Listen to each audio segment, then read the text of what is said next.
Jim Ratcliffe was not going to come in and not disrupt things, and obviously the disruption started pretty quickly. Sometimes disruption can be a bad thing. Sometimes disruption can be a good thing, and that's exactly what is happening at Manchester United right now. Music to the ears of United fans seeing Omar Berrada not only being signed and appointed as CEO, but how quietly it was done. And more is coming. This isn't just a sort of a guess. This is an inevitability of INEOS taking over at Manchester United. What I want to do in this video is run through the list of names who I think will be following Richard Arnold out the door.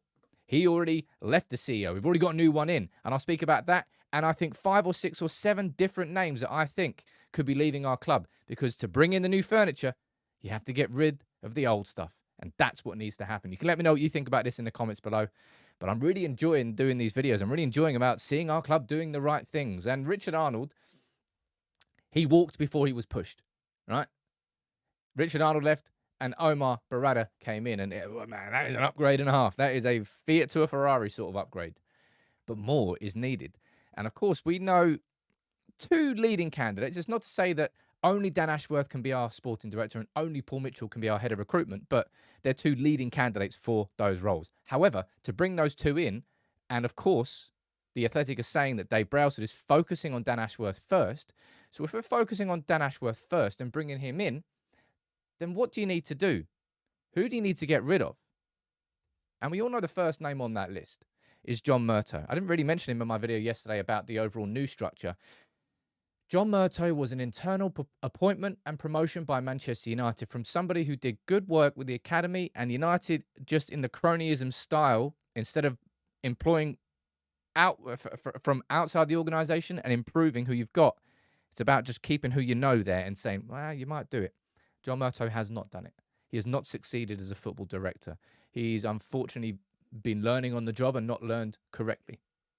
He needs to leave, and so does Andy O'Boyle, who I'm not really... I mean, the fact that he's got like a default LinkedIn picture is kind of appropriate, because no one's really heard... And I suppose you're not really going to hear anything from a deputy director of football. He's there to support John Murtough in what he's doing.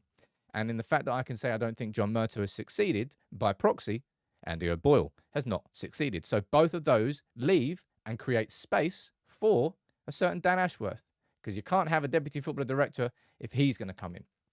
And a lot of people have been speaking about this. And the first thing they will say is, who on earth is Sam Barnett? Well, that is the first time I've heard that name, and I've seen that quite a lot. Now, Sam Barnett was at Manchester United. By the way, I did the exact same thing, where when all this new... I'm not going to pretend that I knew who Sam Barnett was. But he was at the club for, what, 7 years? And his priority, we can go down here, right?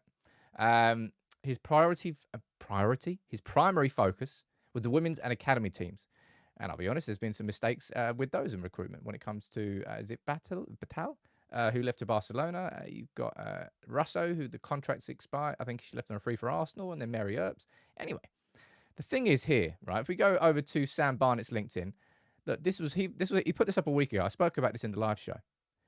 We may have found out about the news yesterday, but this has happened a week ago, which is good to show that things are really happening in the background. And again, just like I was talking about how John Murtough was an internal promotion from somebody who did a job properly, and they're thinking, well, he might be able to do that job properly. Let's take the risk. Probably going to put Sam Barnett in that same sort of situation. He was an accountant for 4 years down there. Look, commercially driven with proven cost savings and additional revenue generation. It's like Glazer wrote that line. And then he moved up to as a football negotiations manager, got involved in the first team, but he's leaving.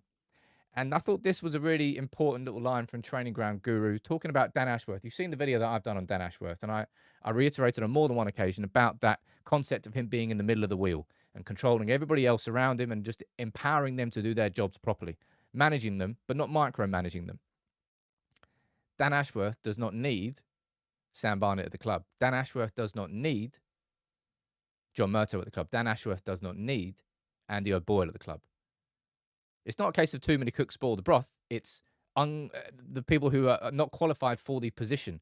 And therefore, you have to try and spread it out across multiple different employees and hope that together they might be able to do the job that somebody who's very qualified can do, which is where Dan Ashworth comes in.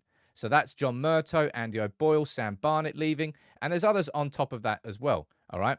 Somebody whose job I think is going to be completely defunct is Matt Hargreaves, currently the Director of Football Negotiations. Now, that right there is a role for Omar Berrada. You do not need a Director of Football Negotiations if you have a CEO who's good at what he does. But Richard Arnold was like, I don't know anything about football negotiations. Let's try and bring someone in. Matt Judge, I think, was doing it previously before he got booted. Now I think Matt Hargreaves, not that he'll get sacked and kicked out the door, but it'll be a case of like, things are changing. And unfortunately, what we had before, it wasn't working for us. So thank you for your time, but we're going to create a new system and a new setup. And now we're going to have Omar Berrada as our Director of the Football Negotiations. So that role doesn't exist anymore. Thank you. Good luck elsewhere. That's what I think happens with Matt Hargreaves.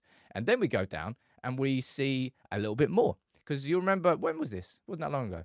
October. Manchester United decided to make major changes to the scouting setup at both youth and first team level, initiated by head of recruitment Steve Brown. So I know this might come as a surprise to all of you.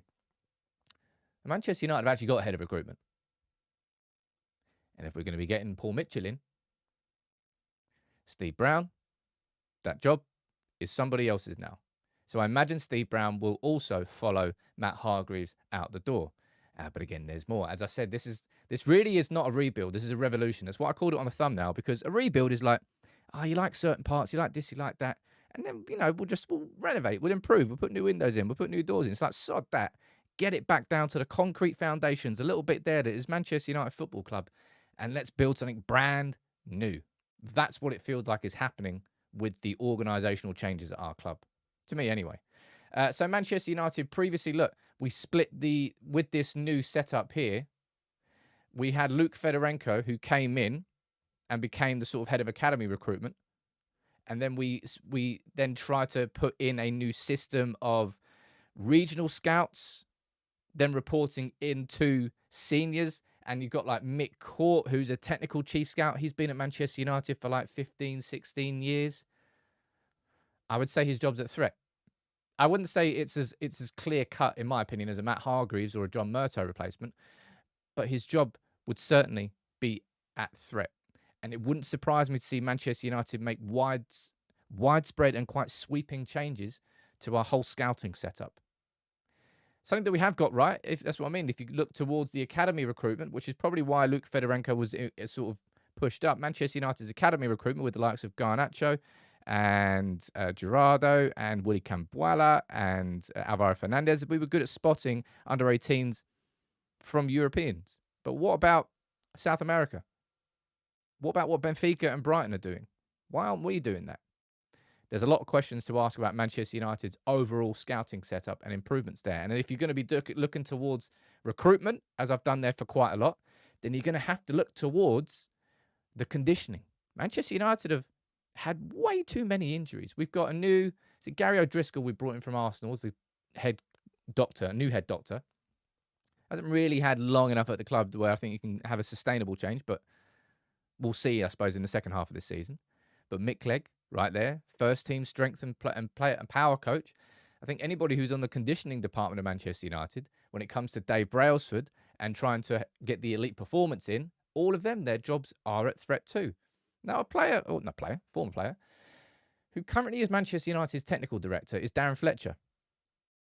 And you'll remember, if we go back to that photo there, and we scroll over, there was a certain Darren Fletcher who was announced at the same time as technical director. Now, Darren Fletcher, I'll be honest, there's no chance he stays on as a technical director. But I'll also be honest, and I think that Manchester United and Darren Fletcher will find a role that suits him. And for me, it's something like being a bridge between the first team and the academy. I was speaking to Steve earlier, who helps with the research, and he thinks that he could be maybe in charge of sort of loans and player loan development and choosing the right clubs. A bit like how Man United did some scouting and then found Port Vale and then chose Port Vale for Dan Gore rather than just randomly sending him to any club. That's a good idea. I think Darren Fletcher stays at the club in a different capacity. People were talking about Marco Nepe leaving Bayern Munich. Oh, he's going to come into United. I think that's kind of 2+2. Because if you bring him in, who's just been Bayern Munich's technical director for 10 years, he, in my opinion, is an alternative to Paul Mitchell rather than somebody who would happily work underneath Ashworth and Paul Mitchell. I don't think that would happen. But as you can see here, from all the names that I've just ran through, a lot is happening.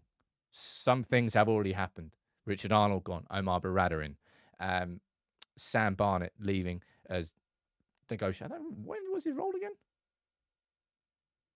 Negotiations manager. Kind of sounds like a made-up role. Eric Ten Hag's future is not secure. There is not many / any member of staff at Manchester United whose future is completely secure in this change. It really is going to, in my opinion, shape up to be more like a revolution than a rebuild. And let's be honest, it's what we needed. We just haven't had the people in charge with that mindset and ability to actually execute that revolution. It's just been a bunch of semi-half-hearted internal promotions and really worked out. I've ran through a list of names there. I'll be interested to see what happens over the next few weeks and the announcements that happen. But this is the revolution that so many people have been calling for, myself included. And it started.